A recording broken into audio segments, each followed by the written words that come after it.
दोस्तों आज हम पढ़ने वाले हैं अगस्त 2025 की करंट अफेयर्स के बारे में, जिसमें हमारा पहला क्वेश्चन जो बनता है वो ये है कि कवच 4.0 किस संगठन द्वारा शुरू की गई एक स्वचालित ट्रेन सुरक्षा प्रणाली है।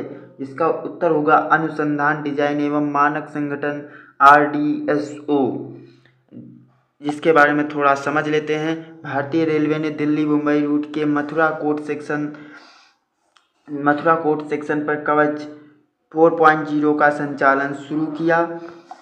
इसका उद्देश्य उन्नत तकनीक का उपयोग करके ट्रेन की गति को नियंत्रित करके और मानवीय त्रुटि को कम करने, दुर्घटनाओं को कम करना है। मतलब कि उन्नत तकनीक का उपयोग किया गया है और ट्रेन की गति को नियंत्रित करना, मानवीय त्रुटियों को कम करना और दुर्घटनाओं को कम करना इसका उद्देश्य है। कवच का पहली बार परीक्षण दक्षिणी मध्य रेलवे में 2015 में किया गया था और इसे 2018 में परिचालन प्रमाण प्राप्त हुआ था। ये चीज़ यहाँ से एक क्वेश्चन भी बन सकता है, इसीलिए इसे ज़रूर ध्यान से पढ़ें। किस संस्था ने सक्षम निवेशक अभियान शुरू किया? जिसका उत्तर होगा निवेशक शिक्षा संरक्षण निधि प्राधिकरण IEPFA। इसके बारे में थोड़ा सा समझ लेते हैं। यह 28 जुलाई से 16 नवंबर 2025 तक चलने वाला 100 दिवसीय अंतर्राष्ट्रीय अभियान है और IEPFA कॉर्पोरेट मामलों के मंत्रालय के अधीन कार्य करता है। यानी कि ये जो IEPFA है ये मंत्रालय के अधीन कार्य करता है। इससे भी एक क्वेश्चन पूछा जा सकता है।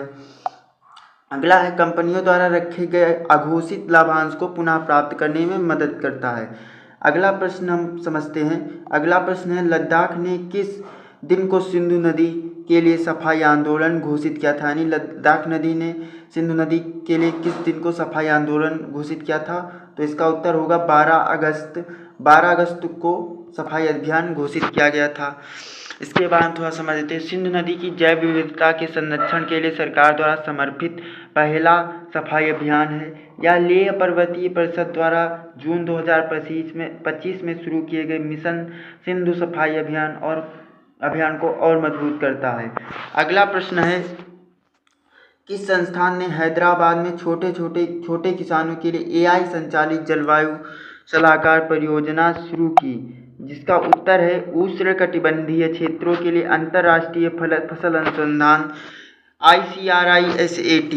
इसके बारे में थोड़ा समझते हैं। हैदराबाद में 30 जुलाई 2025 को किसानों के लिए AI संचालित जलवायु परामर्श सेवाएं शुरू की गई। यह वास्तविक समय पर व्यक्तिगत जलवायु और मौसम संबंधी परामर्श प्रदान करने के लिए कृत्रिम बुद्धिमत्ता और मशीन लर्निंग ML का उपयोग करता है।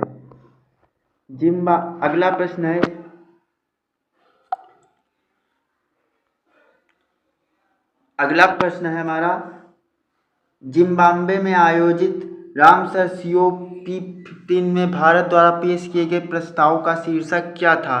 इसका शीर्षक था अर्ध भूमि के बुद्धिमानीपूर्ण उपयोग के लिए स्थायी जीवन शैली को बढ़ावा देना। इस प्रस्ताव को 172 रामसर अनुबंधकारी पक्षों, 6 अंतर्राष्ट्रीय संगठन भागीदारों और अन्य पर्यवेक्षकों के समर्थन से अपनाया गया। यह प्रश्न भी पूछा जा सकता है कि किन लोगों ने इसको अपनाया था। अगला है यह प्रस्ताव अर्धभूमि संरक्षण में व्यक्तिगत और सामाजिक विकल्पों के महत्व पर प्रकाश डालता है और यह एक गृह समर्थक जीवन शैली को बढ़ावा देता है। दोस्तों यह एक छोटा सा वीडियो था जिसमें हमने कुछ महत्वपूर्ण प्रश्नों को रखा था। ये प्रश्न सभी प्रकार के कॉम्पिटिटिव एग्जाम में पूछे जाते हैं करंट अफेयर्स। इसको आप एक बार ज़रूर पढ़ लीजिएगा और हमारे साथ जुड़ जाइए।